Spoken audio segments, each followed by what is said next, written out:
my earliest experiences in psychiatry were therapeutic communities, and for me, you know, the idea of involving service users centrally in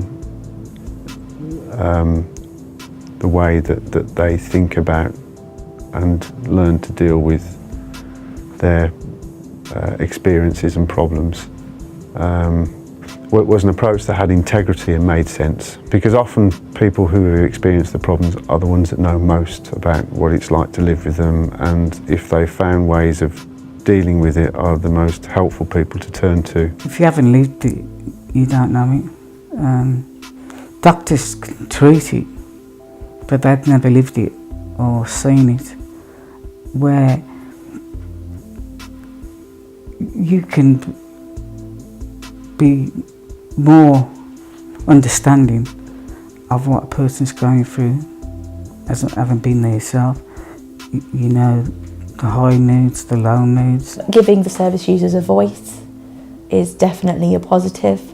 And, you know, very much the philosophy of they're the expert of themselves. I've also seen a greater willingness on the part of service users to take to have a bit more faith in themselves, to have the confidence to make a leap forward, to actually say, well, you know, I may have been told 10 years ago that I couldn't possibly do X, Y, and Z, but I'm going to have a go. There's this barrier that, you know, to be stigmatised as well. That sometimes at first they do hold back. There needs to be much more acceptance around the difficulties that people experience when they have mental health needs, that it isn't a taboo subject, that people don't feel they are less than because they are having mental health difficulties, and that mental health needs become the same as any other health need. There's a real need for counsellors, and a good counsellor can incorporate from psychodynamic to CBT to person-centred, you know, to art, to whatever. It can, you know, it can incorporate that and possibly stretch the sessions to 12 appointments, and you can see the benefits then. The problem that professionals have or services have is whether the service user voice is the loudest. I was one of the first governors on the Birmingham and Midland Mental Health Trust from its inauguration. I stood as a service user governor, trying to get across to the trust, you know, a patient view, how they've seen things from the inside. And when they come up with new things or new ideas, that putting the patient first was a must, and that's where I come from, that angle. Not always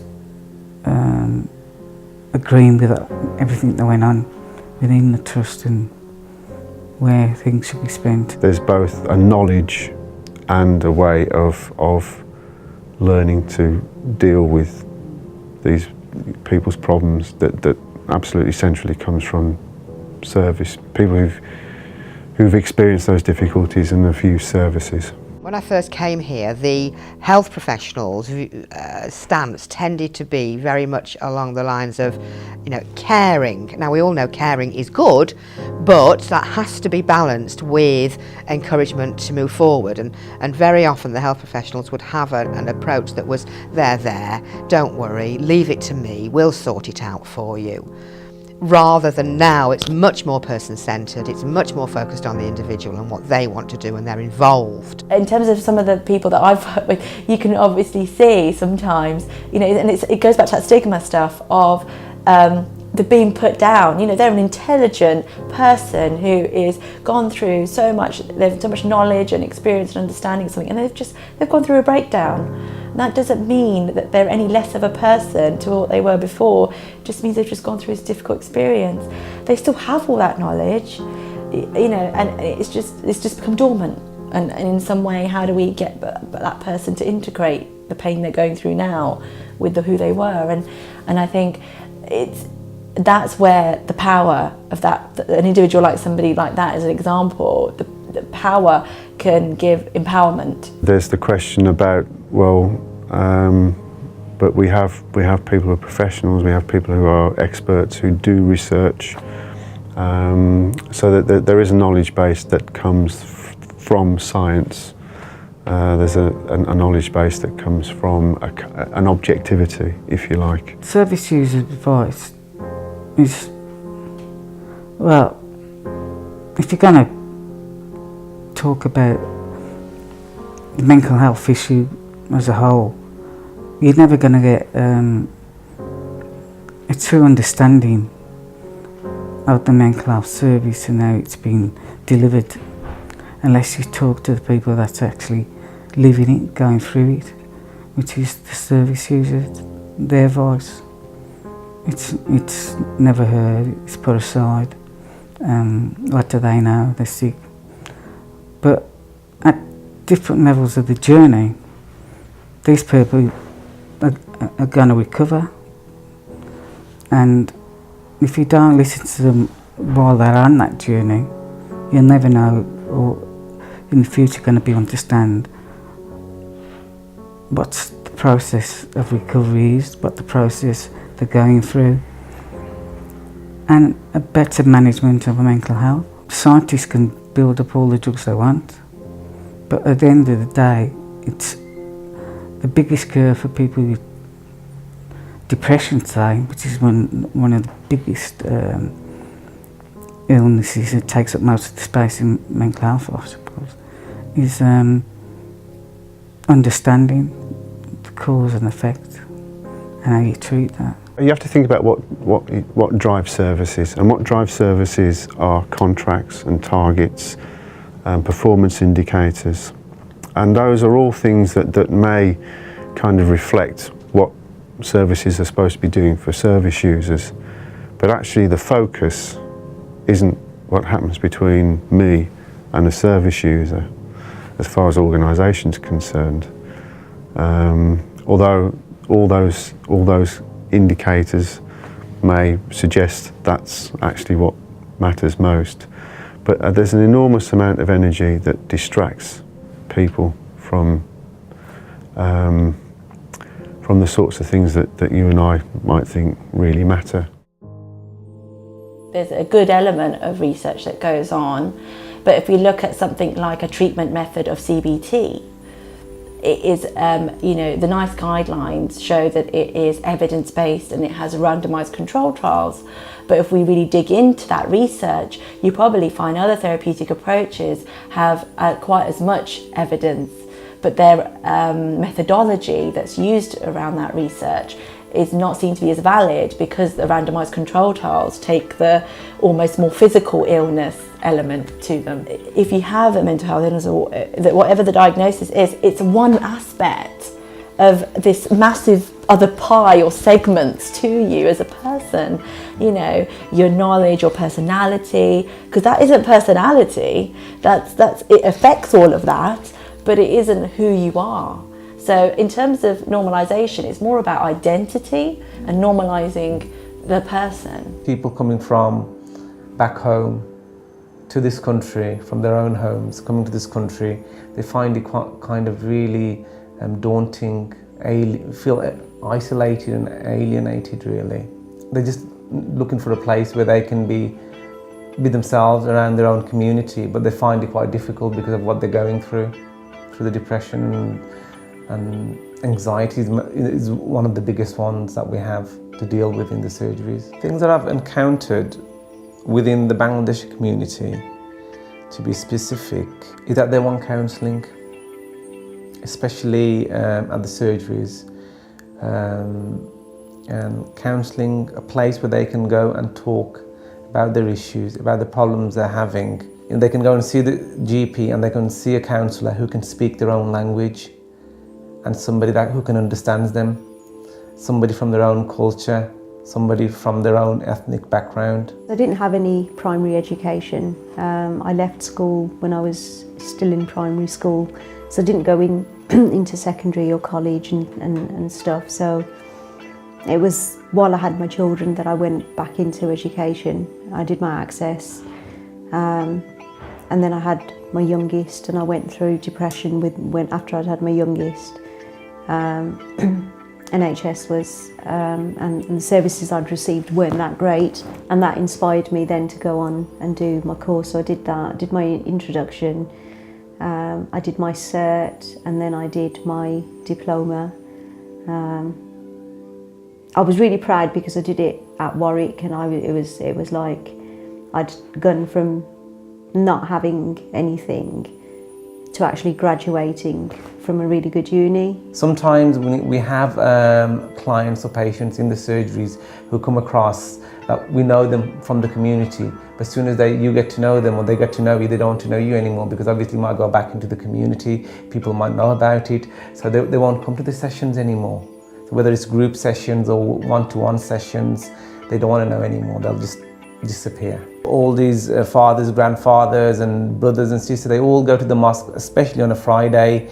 You know, maybe we could have sessions there where we can educate people, you know, half an hour of their time before the Jummah prayer or something, where we can just talk to them, or even after the prayers, when they're coming out, we can hand out information to them and just talk to them for half an hour. So, I mean, that would be really good to educate people. When I first came here, the drinks were served in large urns, tea in one and coffee in another, and the sugar was already in.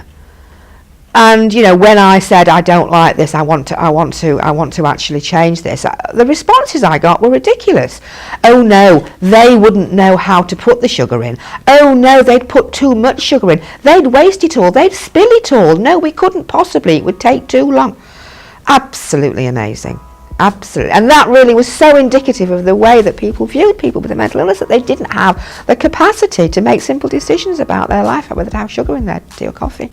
There's the double-edged sword of accountability of organisations, both financially and in terms of the safety organisations. Now, hey, who can say that public services shouldn't be accountable? Of course they should be accountable. But if you talk to a worker in the field, they would say that I spend my life doing these forms, which to me actually don't seem to make any difference to my care. And it's really because some organisation is going to come around and want to check the forms, or if something goes wrong, I've got to be able to show that all the forms are filled in. Now, it's a really difficult one. How do you meet those two needs? The need for accountability, but the need for the accountability not to become burdensome and actually hinder the work that clinicians are doing. If a member of staff meets a new service user, must then go back and fill in 2 hours of forms, it's got to impact, hasn't it?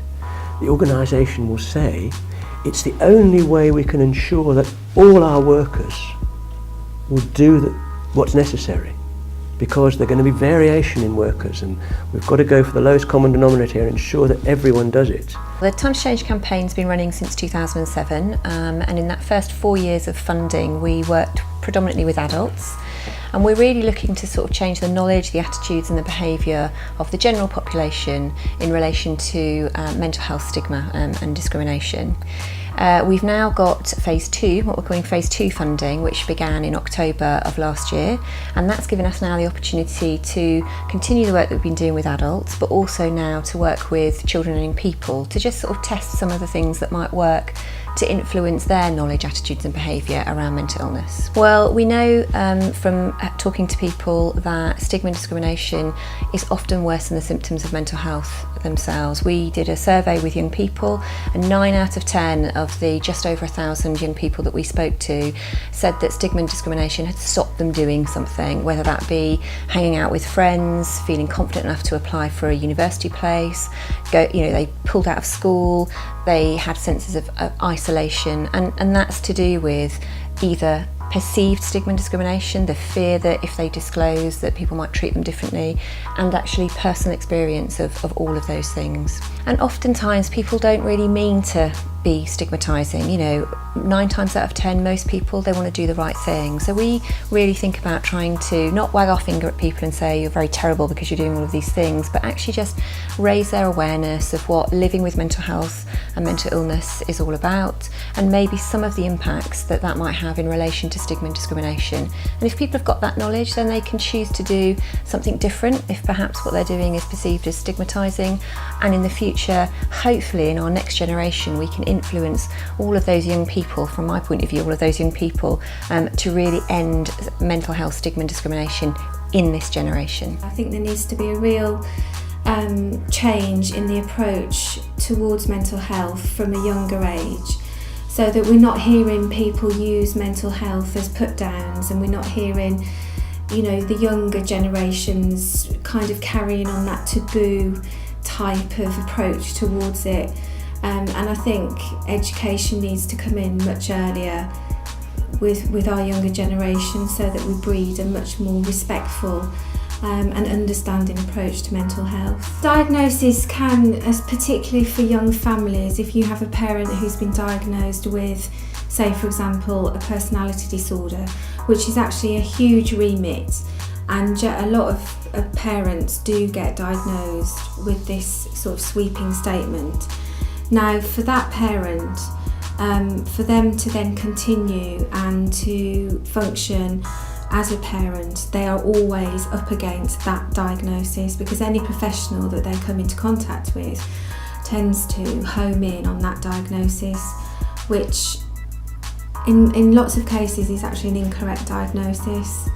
And so that parent is already almost reluctant to seek help if they need help, because they fear of that stereotypical attitude towards them because of a diagnosis that could actually be wrong. I think some of the reasons for discrimination are people's lack of knowledge. They just simply don't know that perhaps some of the things that they might be saying or doing might be perceived by somebody who's experiencing a mental health problem as stigmatising. So one of the roles that Time to Change has is really trying to educate people. So we're trying to combat the myths and replace them with facts, so that people can understand that they have a role to play both in stigma and discrimination existing, but also in the solution to that as well.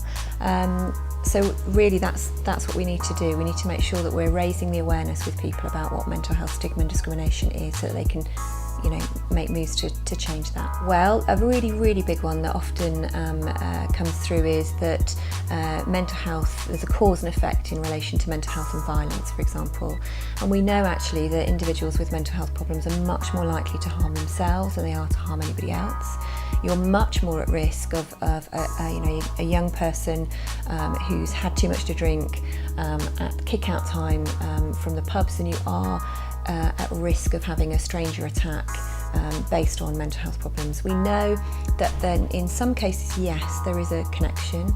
We know that there's about 5% of all homicides in the whole of the UK are associated with mental health problems. So 95% of homicides in the UK have nothing to do with a mental health diagnosis whatsoever. The other thing is people think that actually it's not possible to recover, that if you have a mental health problem that you're going to have it for the rest of your life. And actually we know that with early intervention and seeking help early, that the prognosis is really, really good, that people do go on to recover.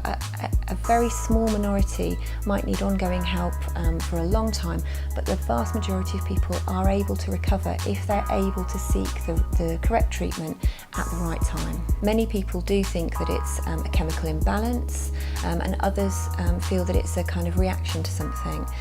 It could be developed, we build up as we grow up, we build up what we call resilience, we build up the ability to deal with life's ups and downs, and sometimes if we have mental health problems, that is sort of goes off the rail a bit, and so our ability to be able to deal with life's normal ups and downs becomes impaired. So there are a lot of different reasons for people experiencing a mental health problem.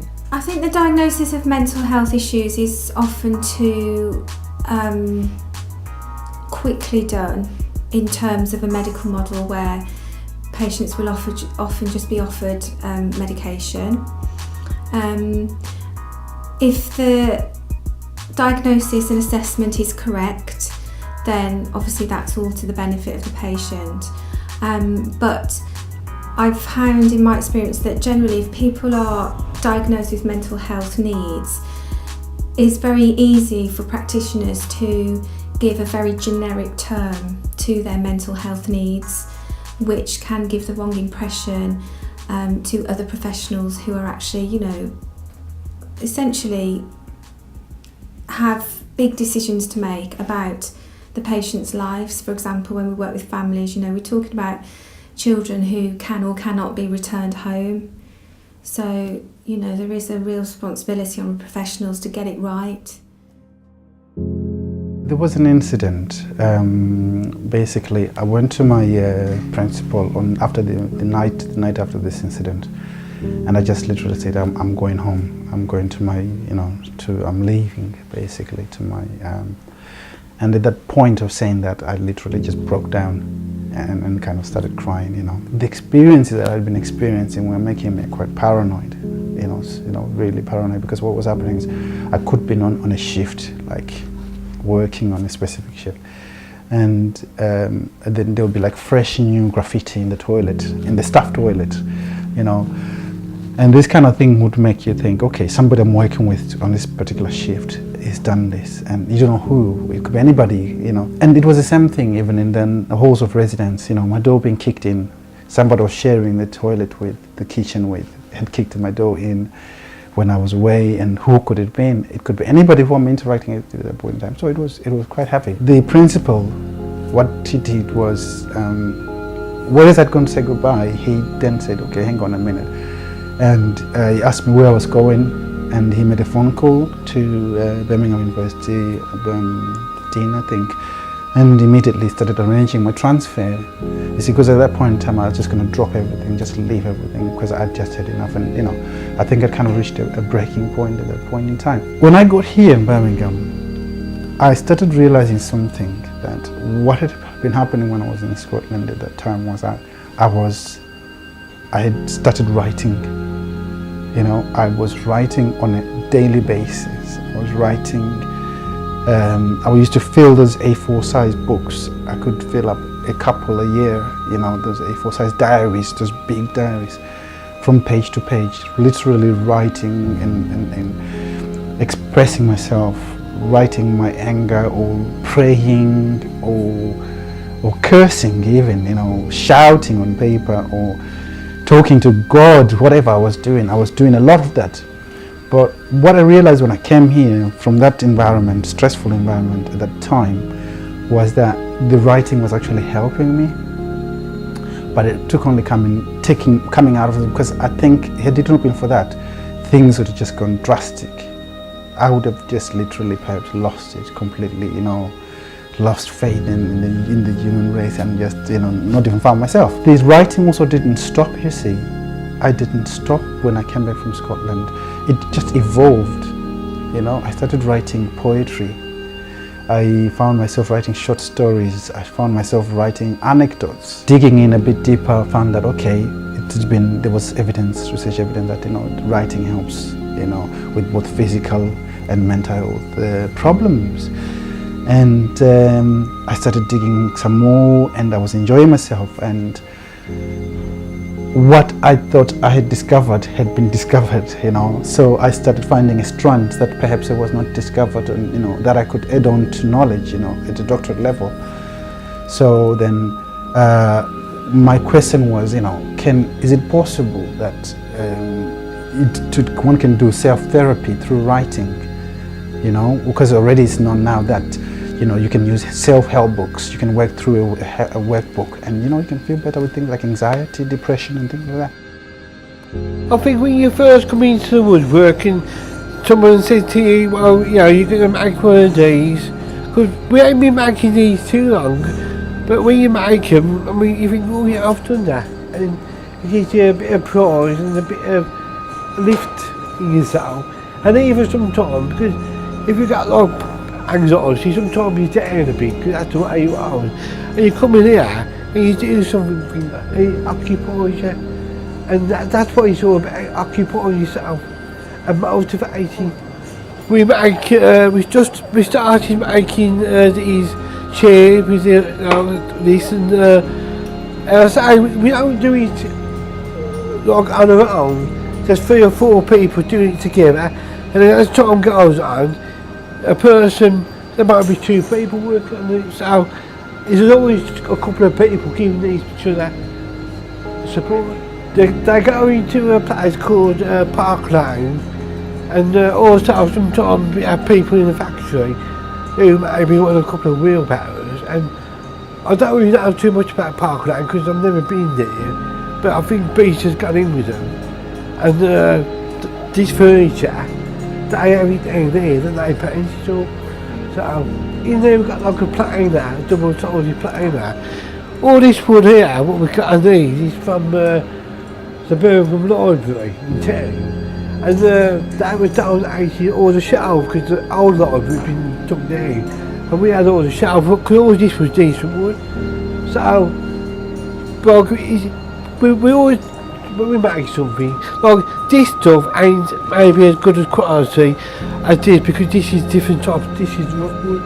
This is all this has been all planer. And also, when we do it, because we do it as a team, we do our best. We make sure, we are fussy because we got pride in it, because it gives people, you have people coming into woodwork, and some people come in and they don't like it, they go, but some people come in and they come, and you have a bit of a laugh, and it makes you feel proud of yourself. My time offers counselling services which are very good, but a great deal of formal counselling takes place in counselling rooms inside. One other service that My Time offers is horticultural therapy through its garden, and a lot of the best therapy that takes place here is amongst mates, is amongst service users who are talking to each other and helping each other in their own way with their problems. One of the projects that we have also run through My Time last year with Growing Rural Enterprises is connected to Woodhouse Community Farm, which is based just outside Lichfield in Staffordshire. And again, through that we were able to take a group of service users out to a farm to experience new experiences, not to concentrate on specific mental health issues, but to become engaged in meaningful activity, and in a lot of cases new activities for people. This gives people a break. People without mental health problems need breaks every now and again. They need things to look forward to. So do people with mental health problems. Here I am in the garden of My Time, which is at the back of All Saints House. This is very much part of My Time, and it's part of the horticultural therapy that is used to help people. When I was originally in hospital in an NH unit in Stafford in 2006, I became very, very agitated, and I asked if I could sit in the garden to calm down. I wasn't allowed to do so. I was restrained and pinned to the floor and threatened with being injected with medication.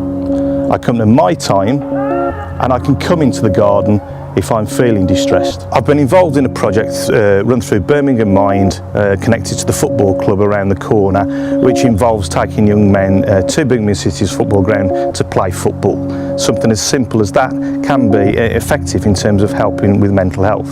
There are several organisations across Birmingham that help people who suffer with mental illness. Some of them specialise in people from different ethnic communities. Patty Gift is an example of an organisation that helps people from the Afro-Caribbean community. There are organisations in Digbeth that specialise in helping with people from the Irish community. An organisation that has helped us with this project in particular is Bitter Pathways, the Birmingham Industrial Therapy Association, founded by Dr. Norma Imler after the closure of the asylums. Each one of these organisations tends to specialise in different areas of therapy and offer different forms of help. But if you are out there suffering with mental distress, access them. Medication does help some people, but medication on its own is unlikely to help in the long term. Across Birmingham, there are organisations that offer other forms of what's called holistic help. That can involve gardening, horticultural therapy, it can involve art. We here have run writing groups, writing classes. It's very important, and I found it within myself, it's very important to keep the brain active, particularly based around something that you're interested in and passionate in. In my case, it happens to be heritage. But these holistic approaches, sometimes with the help of medication, can help to alleviate mental distress. As well as creating this film, the project funded by the Heritage Lottery Fund has created a film-based archive and an audio archive for the people of Birmingham who may be interested in the subject of mental health. These archives will be stored at Birmingham's new reference library and are available for anyone to access. 1 in 4 people will suffer from a mental health problem at some point in their lives. And last year in the UK, there were 46 million prescriptions issued for antidepressant medication. People who suffer with mental health problems deserve to be treated with respect and empathy and not, as is often the case, written off. There are prejudices that exist within mental health. People who suffer with mental health or have suffered with mental health are often deemed not to be productive members of society.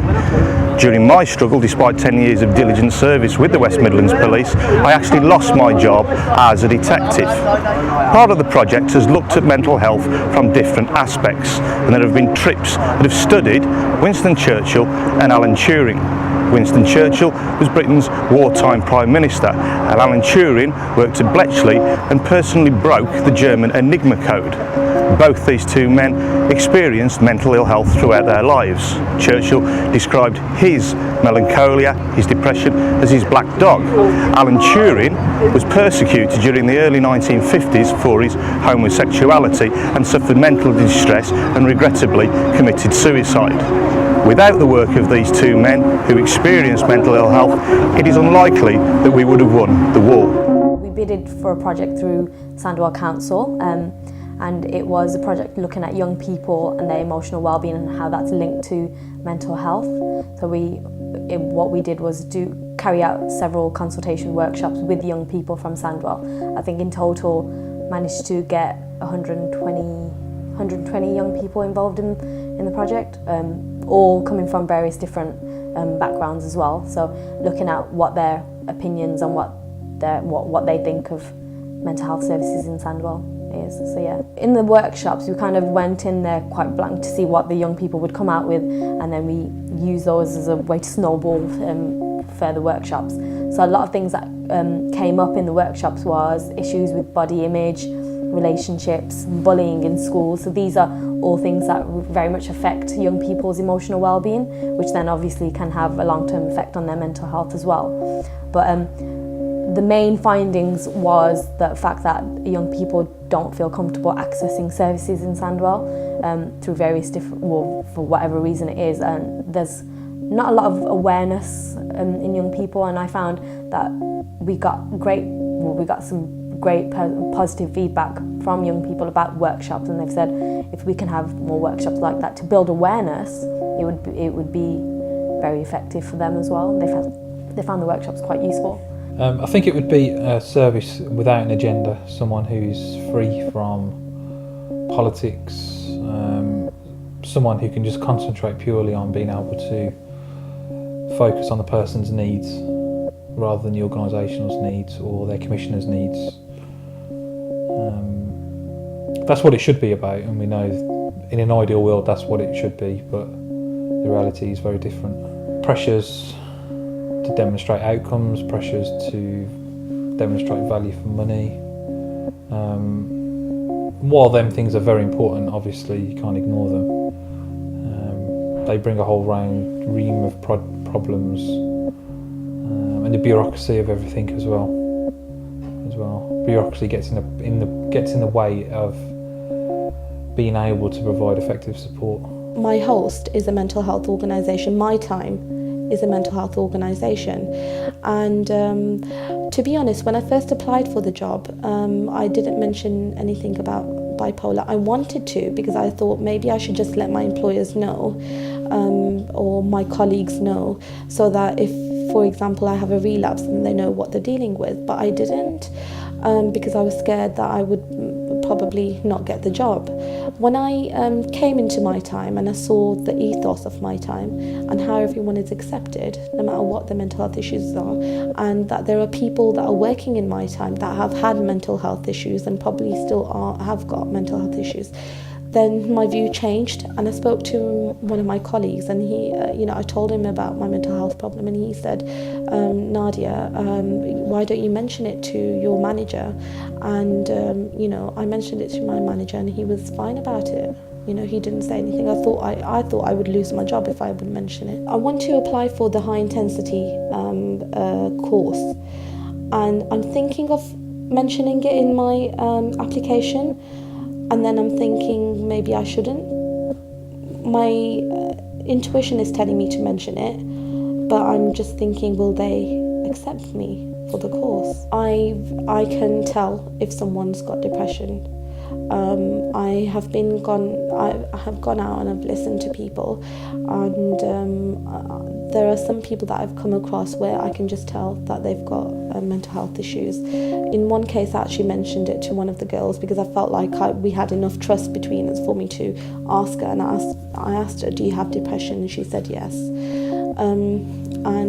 She was like, but I can't do anything because I've got depression. And then I told her that I've got bipolar, and I told her, well, I'm a community organiser, so you can. If I can, you can as well. The trips that we have gone on are significant trips. They've all, we haven't gone there just for a jolly up. We've gone there because there's a purpose behind it. I mean, we went to Bletchley Park, the home of the Codebreakers, and only to find out that Alan Turing, the gentleman, behind the Enigma machines and the Codebreaker, and the discrimination he got after the war, and it was totally against, and it was only a number of years later that he was actually recommended for the work that he'd done, and it was a shame that he wasn't alive to see, he was discriminated all the way up until his death, and then a number of years later it was fanciful, the stuff that he did. It was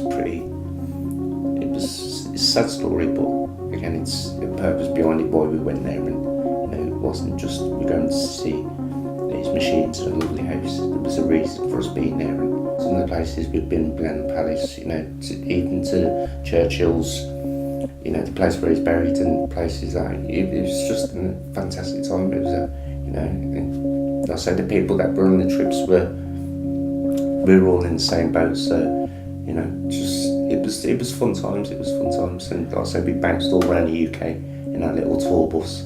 So yeah, it was really a great time. Like I say, the interesting days and days I won't forget, and I just wish we had a few more of them. So everyone knows Winston Churchill. I don't think everyone's too familiar with Alan Turing, but even great like us, they suffered with their little bits, and it only has to, to show that everyone suffers with mental health. Everyone has a sort of mental health, illness, if you like, and it's just, it's. I think people need to open their eyes to, that it's not a nasty disease. It's, they're not. It's something everyone suffers with. Winston Churchill to Lord Stevenson. You don't think about people out because they haven't struggled with things I've struggled with, but you don't perceive them to have, you just think they're fine, they've got money, they've got this, they've got that, and they won't. But it does go through all walks of life, and I open my eyes to that. So I'd like to thank the National Lottery Heritage Fund, for their funding, so we could do all these trips, and without them it wouldn't have been possible. And like I said, the amount of people they managed to help this year was, with our service users, like I say, with the farm project and things like that. People look forward to these days. They turned up, they were there early, which is unusual. It's hard to get them in here any other day of the week. Where, like I say, they look forward to them trips, and without the heritage from the lottery, it wouldn't have been possible. So I'd like to thank them personally.